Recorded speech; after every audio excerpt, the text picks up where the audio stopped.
Are you able Yep, to see it now? I can see that. I hope everybody else can. Hello, yes, my name is Tom Cronin. I'm working at DTU Wind Energy, and I just want to show a few slides of a smaller wind application and a smaller wind project that we have had in our department over the last couple of years. And for many of you, you will know this concept of a mini grid, where you have this collection of various components tied together either with a DC or an AC grid. And you have consumers and generation, and some kind of balancing component is normally included if that's a dump load or storage, and of course a control system to get all the components to play together. I'm sorry, if you in the upper left corner in the display settings swap the displays, we will see the full screen instead of the preview. I mean Kaushik actually. Yes. Upper left corner, there's display settings, and if you swap displays, there we will see the full screen. Yep. Was it always like this? The whole presentation? It was. Yeah, we were all quietly looking at it. Yes. No, I saw the whole screen from Kaushik actually. Oh. Okay. Is it better now? Well, actually, it hasn't changed. So, okay, I will just be quiet from now on. It says also resumes. Okay, now is it better now? I suppose we need to. Yeah. Yeah, it's the same, but don't worry about it. Just please continue. You can go to the next slide, please, Kaushik. So these are a few photographs of some of the equipment in Kenya, where this project was together with Vestas, the NGO Sustainable Energy. And we were really looking to see how a small wind turbine can feed into an existing mini grid based on solar power and battery backup. And as you can see, the photograph on the left is actually the installation that was done under the project. The photograph on the top right was of an old project that was installed, I think around about 10, 15 years ago, that was really in a place that didn't have much wind. So that was one that we couldn't use. And on the bottom right was a project that is actually very new, just installed literally about 5 or 6 months ago, by the Kenyan authorities this time, and they have expansion capabilities for a wind turbine.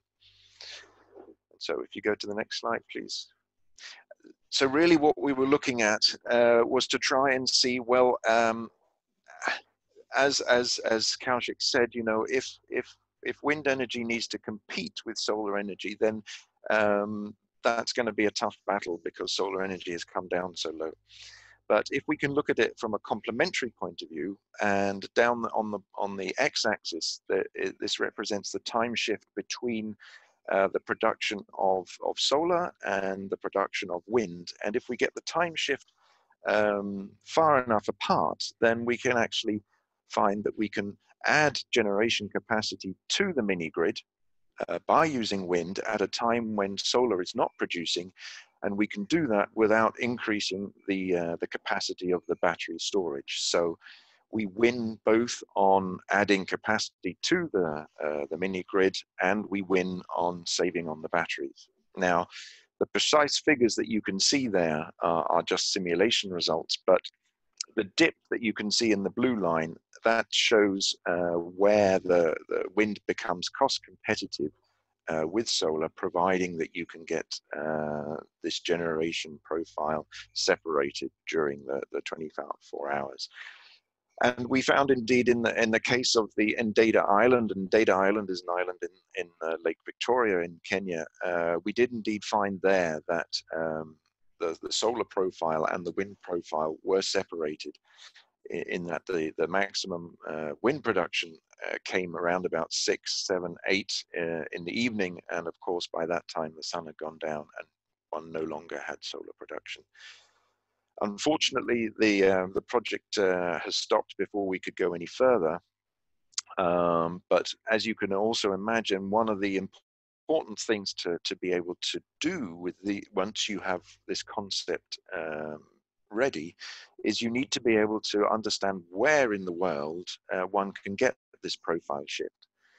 And the other part of the project that we were involved in was indeed expanding the Global Wind Atlas, which we have been involved with for many years, to not only give an annual average of potential for wind, but also to try and give a daily profile so that you can understand where in the world you will be able to get this profile shift between wind and solar.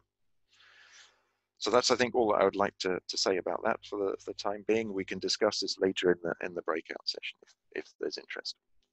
Thank you, Kaushik. Would you continue with the describing the breakout session? Well, I can do, yeah.